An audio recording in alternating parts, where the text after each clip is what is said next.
इस वर्ष 2026 में फरवरी माह में जो महाशिवरात्रि आ रही है, विठले सेवा समिति और आप और हम सब मिलकर उसको ग्रीन शिवरात्रि मना रहे हैं। कौन सी शिवरात्रि है?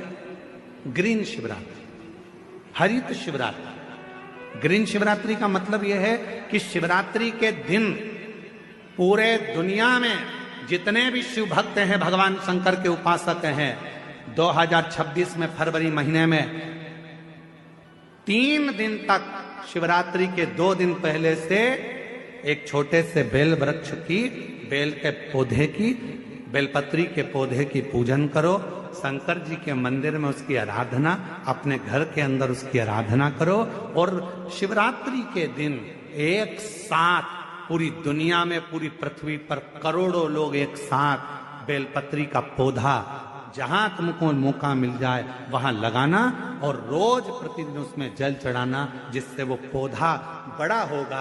अपन मर भी जाएंगे तो अपने हाथ का लगा हुआ वो पौधा पेड़ बनेगा और उसकी बेलपत्र शिव जी को चढ़ती रहेगी और अपना आनंद पाते रहेंगे। इसलिए उसको ग्रीन शिवरात्रि कहा। एक ग्रीन शिवरात्रि का ये अवसर 2026 में जो फरवरी के महीने में महाशिवरात्रि आ रही है, उसको संपूर्ण दुनिया, संपूर्ण विश्व उस शिवरात्रि को ग्रीन शिवरात्रि के रूप में माने। लगाओ एक एक पौधा, भगवान शंकर के नाम का बेलपत्र के पौधे का स्मरण करो, लगाओ। अपने जीते जी एक पौधा लगाकर जाओ, जिससे मरने के बाद हम शंकर की पूजा नहीं कर सकते तो हमारा लगाया हुआ वो पेड़ बेलपत्री का, उस वृक्ष की पत्ती टूटकर शंकर जी को चढ़ेगी। अब ये तुम बेलपत्री लेके आए हो, ये बेलपत्री तुम लेके आए हो, शंकर जी को चढ़ाया। मेरी जीजियां सिर पे पल्लू ले लेके और बेलपत्री बड़े प्रेम से चढ़ा रही थी, तो हम उनका मुंह देख रहे थे। तो हम सोच रहे थे, ना जाने कहां कहां के पेड़ की, ना जाने किस किस ने पेड़ लगाया होगा। भगवान जाने जिसने पेड़ लगाया होगा उसकी बेलपत्र टूटकर शिवपोथी पर आ रही है। ये चढ़ाने वाले तो धन्य हैं, पर इनसे ज्यादा धन्य है वो व्यक्ति जिसने ये पेड़ लगाया था और जिसकी बेलपत्र शिव जी की। माघ की शिवरात्रि और फाल्गुन की शिवरात्रि, ये दोनों शिवरात्रि भव्यता के रूप में मनाई जाती है। भव्यता।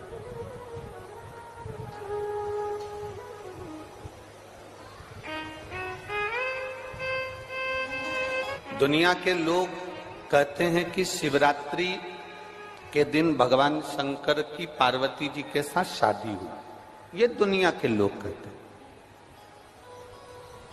पर यदि जिसने शिव पुराण की कथा अगर अच्छे से सुनी हो और पढ़ी हो, तो शिव जी की शादी की जो तारीख है वो ये नहीं है। हमने पहले भी उसका वर्णन किया। भगवान देवाधिदेव महादेव के विवाह की जो तारीख है वो वैशाख शुक्ल पंचमी, शुक्ल पक्ष की वैशाख के महीने में जो पंचमी पड़ती है, उस दिन भगवान शंकर और पार्वती जी का विवाह हुआ था। ये जो शिवरात्रि है, ये विवाह की रात्रि नहीं है। ये शिवरात्रि ब्रह्मा और भगवान विष्णु ने भगवान शंकर को पहचानने के लिए पृथ्वी पर भगवान शंकर के प्रथम शिवलिंग को प्रकट करा था। तो ये शंकर जी के जन्म की शिवरात्रि है, प्रागट्य की।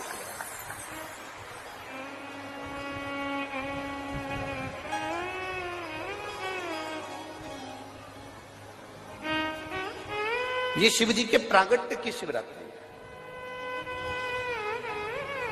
ये शिवरात्रि जो आएगी, माघ की शिवरात्रि, जो मूल शिवरात्रि होती है, जिस दिन शिवरात्रि के दिन भगवान ब्रह्मदेव और भगवान नारायण ने भगवान शंकर को एक पर्वत को घुमाकर उनके लिंग की आकृति, उनका स्वरूप प्रकट किया। उनका स्वरूप प्रकट किया, उनका जन्म।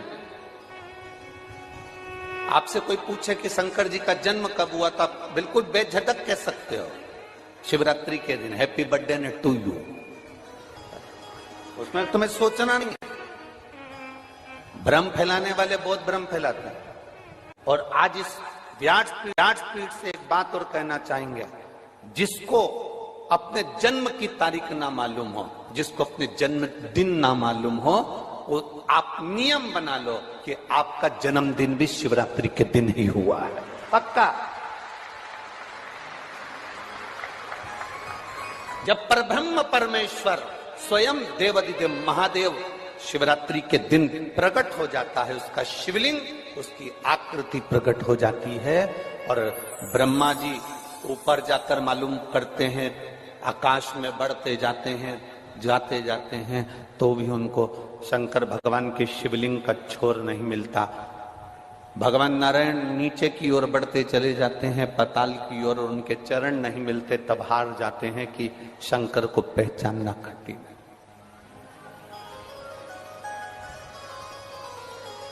शिव को पहचानना, शिव को जानना कठिन है, बहुत कठिन। जैसे शंकर को पहचानना कठिन है, जैसे शिव को पहचानना कठिन है, उसी तरह कोई संत को, कोई गुरु को, कोई सतगुरु को पहचानना कठिन। शिवरात्रि के दिन जो बड़ी शिवरात्रि होती है, माघ महीने के अंतर्गत जो आती है, ध्यान है आप लोगों को? उस शिवरात्रि के दिन सबसे ज्यादा जरूरी क्या होता है चढ़ाना? एक बेर। क्या जरूरी है? क्या बोलते हो? बेर की बोर, जो भी बोलते हो, जिसमें गुठली होती है और अपन लोग बोर खाते हैं, बेर खाते हैं। मात्र एक बोर, एक बेर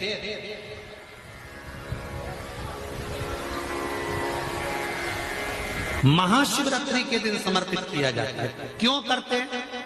कि घर में जितने सदस्य रह रहे हैं, उतने सदस्य को जिंदगी में कभी कोई ऐसी बीमारी ना हो, और हमारे घर में रहने वाले सदस्य की अकाल मौत ना हो। उसके लिए मात्र एक बेलपत्र की जगह एक बेर भी समर्पित कर देते हैं तो अकाल मृत्यु टल जाती है, अकाल मौत टल जाती है।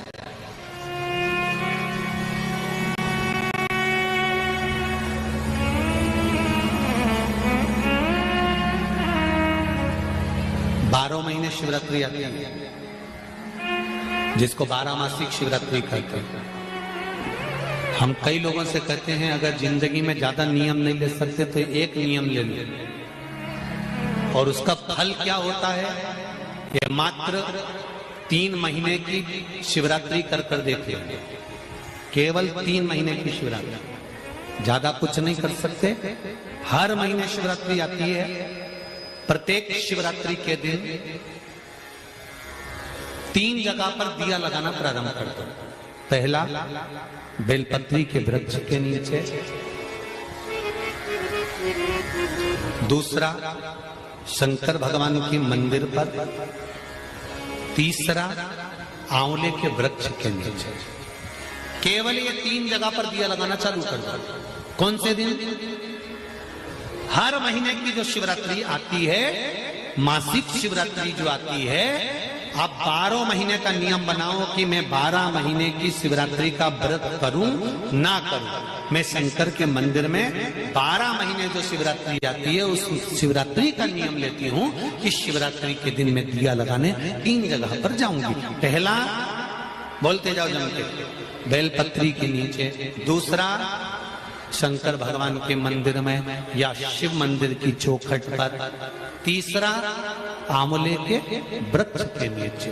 ये 3 जगह पर आप प्रणाम कर कर, झोली पसार कर बाबा देवादिदेव महादेव, माता लक्ष्मी और पार्वती के नाम से दिया लगाना प्रारंभ कर दीजिए। 3 महीने की शिवरात्रि पूरी हो, ये निश्चित है अगला पत्र आपका इस जगह पर मिलेगा कि बाबा ने मेरा ये कार्य किया। शंकर जी को शिवरात्रि पे क्या चढ़ाया जाता है? बेर। कितने बेर चढ़ाते हैं? शंकर जी को शिवरात्रि पर कितने बेर चढ़ते हैं? हर शिवरात्रि का एक। 12 महीने में कितनी शिवरात्रि आती है? 12 बेर शिव जी को समर्पित होते हैं शिवरात्रि के दिन। काय के लिए चढ़ाए जाते हैं। एक बेर का क्रम है। पहला बेर शंकर जी को जब चढ़ाते हैं तो वो वंश की वृद्धि करता है। दूसरे नंबर का बेर जब चढ़ाते हैं वो संपदा प्रदान करता है। तीसरे नंबर का बेर चढ़ाते हैं वो बच्चों को बुद्धि प्रदान करता है। चौथे नंबर का बेर जब शिव जी को समर्पित करा जाता है शिवरात्रि के दिन, वो घर में से रोग धोक बीमारी को हटाता है।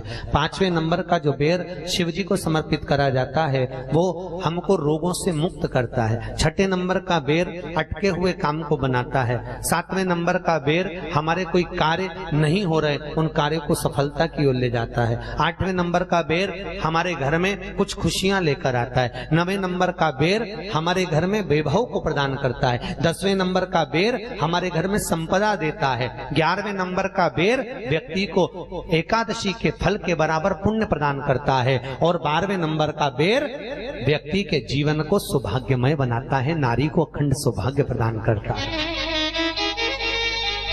12 महीने शिवरात्रि आती है। हर महीने का एक बेर, एक शिवरात्रि का एक बेर भगवान शंकर को 12 महीने का इकट्ठा कर कर एक मूल शिवरात्रि के दिन शिव को समर्पित करना चाहिए। जीव को अखंड सुख की अनुभूति होती है, अखंड सुख। शिवरात्रि का प्रसंग कहता है अपने मन की अभिलाषा रखकर तुम्हें जो चाहिए, एक काली मिर्ची और तिल्ली के, काली तिल्ली के 7 दाने। एक काली मिर्ची और तिल्ली के, काली तिल्ली के कितने दाने? 7 दाने हथेली में रखकर अपनी कामना कर कर मन से अपने मन के बात को कहकर शंकर भगवान के शिवलिंग पर चढ़ा दीजिए। आपकी मनोकामना, कहते हैं हर महीने शिवरात्रि आती है, इस शिवरात्रि पर, मुख्य शिवरात्रि पर चढ़ाओगे, अगले महीने की जब शिवरात्रि आएगी तो आपकी मनोकामना पूरी हो जाएगी। एक काली मिर्ची और 7 काली तिल्ली के दाने, मात्र 7। महाराज जिसके घर में क्लेश रहता हो, बहुत ज्यादा लड़ाई झगड़े हो रहे हैं, सास बहू के झगड़े, ना बहू कुछ सुनने को तैयार ना सास सुनने को तैयार, और घर में बेचारे पुरुषों की आफत, यहाँ भाई भाई झगड़ रहे हो, सास बहुएं झगड़ रही हो, कुछ मत करिए। गेहूं की बाली को तोड़ो। गेहूं की बाली जानते हो ना, जिसमें आप लोग तो गेहूं की बाली को तोड़ना है, और बाली 7 बाली तोड़कर अपने घर में घुमाकर अपने घर का नाम और गोत्र बोलकर उसको शंकर को समर्पित कर दीजिए। जिंदगी में कभी सास बहू का झगड़ा नहीं होगा हमारा। शिवरात्रि के दिन उसको समर्पित करिए, आपके घर में कभी क्लेश नहीं मच सकता। 12 महीने शिवरात्रि आती है, और शिवरात्रि के दिन रात्रि को 12 बजे शंकर भगवान पर एक धतूरा चढ़ा दो। क्या चढ़ाना है? जम के बोलिए, धतूरा। ये शंकर भगवान को धतूरा चढ़ा दो। 12 बजे रात्रि को शिव जी पे धतूरा चढ़ाओ। आधे घंटे तक धतूरा चढ़े रहने दो, और आप श्री शिवाय नमस्तुभ्यम का जाप करो। जिस शंकर जी पे धतूरा चढ़ाए उस मंदिर के बाहर बैठकर कौन सा मंत्र जपना है? श्री शिवाय नमस्तुभ्यम। फिर से बोलो, श्री शिवाय नमस्तुभ्यम। धतूरा चढ़ाकर श्री शिवाय नमस्तुभ्यम का स्मरण करिए। और जो दुकान नहीं चलती हो, घर में लक्ष्मी नहीं टिकती हो, खेत में फसल अच्छी नहीं आती हो, संपदा नहीं आ रही हो, बस उस धतूरे को लाल वस्त्र में बांधकर अपनी दुकान में, अपने व्यापार में, अपने घर में रात को 12:30 बजे उठाकर लाओ, और 4 बजे के पहले उसको अपनी दुकान, व्यापार, व्यवसाय में उसको बांध दीजिए। और अगर जो जमीन फसल सही नहीं दे रही हो उस जमीन में ले जाकर गाड़ दीजिए। आपको जीवन में कभी तकलीफ नहीं भोगना पड़ेगी, लक्ष्मी बढ़ती चली जाएगी महाराज, संपदा बढ़ेगी। जो व्यक्ति ज्यादा बीमार रहता हो, बहुत बीमारी उसको घेरे रहती है, परेशान रह रहा हो, बीमारी बनी हुई है, तो बोर चढ़ाइए। बेर, क्या बोलते हैं यहाँ पर? बेर की बोर, वो खाने वाला बेर जो होता है, उस बेर को 7 बेर ले लो, और 7 बेर को लेकर अपने ऊपर से घुमाकर शिवरात्रि की दोपहर के 12 बजे शंकर भगवान के शिवलिंग पर ले जाकर उस बेर को चढ़ा दीजिए। आपका रोग, आपकी बीमारी मात्र 3 महीने के अंदर समाप्त हो जाएगी। बेर चढ़ाने का बड़ा महत्व है। यहाँ चढ़ाते हैं कि नहीं चढ़ाते? चढ़ाते हैं। शिवरात्रि के दिन बेर चढ़ाने का बड़ा महत्व है। और शिवरात्रि पर चढ़ा हुआ वो बेर उठाकर ले आइए, और उस बेर को उठाकर रख लीजिए। मान लो किसी को उदर से जुड़ी हुई जब तकलीफ रहती है, पेट से जुड़ी हुई तकलीफ रहती है, पेट से जुड़ी हुई कोई भी प्रॉब्लम हो, अगर पेट से जुड़ा हुआ कोई भी रोग आपको लग गया और डॉक्टर की दवाई चल रही है, सारी औषधि चल रही है, जो शिवरात्रि पर आपने बेर चढ़ाया है वो बेर आपके यहां रखा हुआ है, वो बेर उस रोग वाले व्यक्ति को खिला दीजिए। आधे घंटे के अंदर पेट का दर्द, पेट की तकलीफ, पेट का कैसा भी रोग होगा एकदम आराम लग जाएगा। उस बेर में इतना दम, इतना प्रबलता आ जाती है। शंकर को जो शिवरात्रि के दिन बेर चढ़ाया जाता है।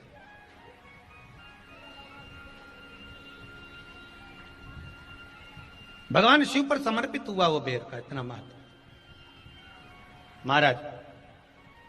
और जो देवता को उठाने के लिए बोर समर्पित करा जाता है, बेर भाजी आंवला उठो देव सांवरा, उसमें शंकर जी का भाव है, क्योंकि शिव जी का दर्शन भगवान नारायण उठते से करना चाहते हैं। सबसे पहले नेत्र खोले और मेरा शिव का दर्शन हुआ। बेर का भाव ही शिव का दर्शन का भाव।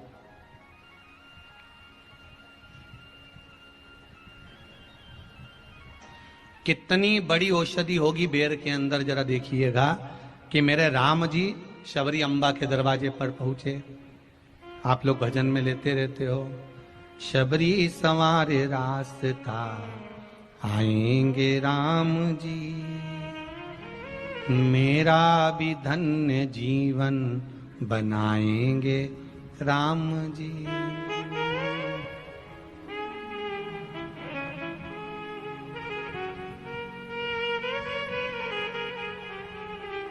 और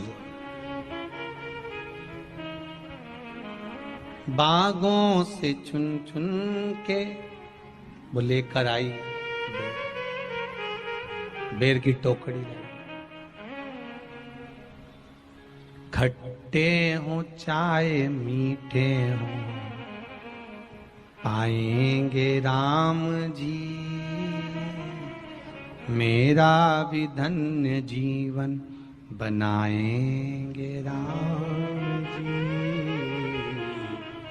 शबरी ने राम जी को बेर दिए, राम जी ने बेर खाया, प्रेम से खाया। याद आया पीछे लक्ष्मण खड़ा है, राम जी ने लक्ष्मण को बेर दिए, ले लक्ष्मण ये बेर खा ले। लक्ष्मण जी ने बेर लिए, लक्ष्मण जी ने बेर को देखा तो वो शबरी अम्बा अपने मुंह से झूठा करके दे रही है। लक्ष्मण जी ने बेर लिया, पास में रख लिया, फिर लिया, फिर रख लिया। सबरी जी राम जी को बेर दे, राम जी लक्ष्मण जी को बेर दे, लक्ष्मण जी वो बेर लेके पीछे फेंकते जाए। उठाए फेंका, उठाया फेंका, उठाया फेंका। अब कोई लक्ष्मण साधारण है? जब भगवान राम विष्णु हैं, लक्ष्मण शेषनाग हैं। शेषनाग अगर कोई चीज फेंकेगा तो क्या पास में फेंकेगी? उठाया फेंका, कोसों दूर जाकर गिरा। और वो बेर कब काम आया? जब लक्ष्मण जी को शक्ति लगी, बाण लगा, लक्ष्मण जी मूर्छा होकर जमीन पर पड़े। सुषेण वेद को बुलाया और वेद से बुलाकर पूछा कि लक्ष्मण कैसे उठेगा? तो कहा संजीवनी लेकर आओ। संजीवनी लेने के लिए भेजा। तब संजीवनी लेने के लिए जब श्री हनुमान जी महाराज गए, संजीवनी बूटी जब लेकर आए और लक्ष्मण जी को जो दी, तब राम जी पहचान गए ये संजीवनी कोई दूसरी नहीं है। लक्ष्मण जी को जो बेर खाने को दिया था वो बेर फेंक दिया था, उसी बेर की पत्ती है जिसको निचोड़ निचोड़ कर लक्ष्मण जी को खिलाना पड़ी है। तो राम जी रोते रोते बोले पहले ही खा लेता तो खाना नहीं पड़ती। लगे तो खाया ही।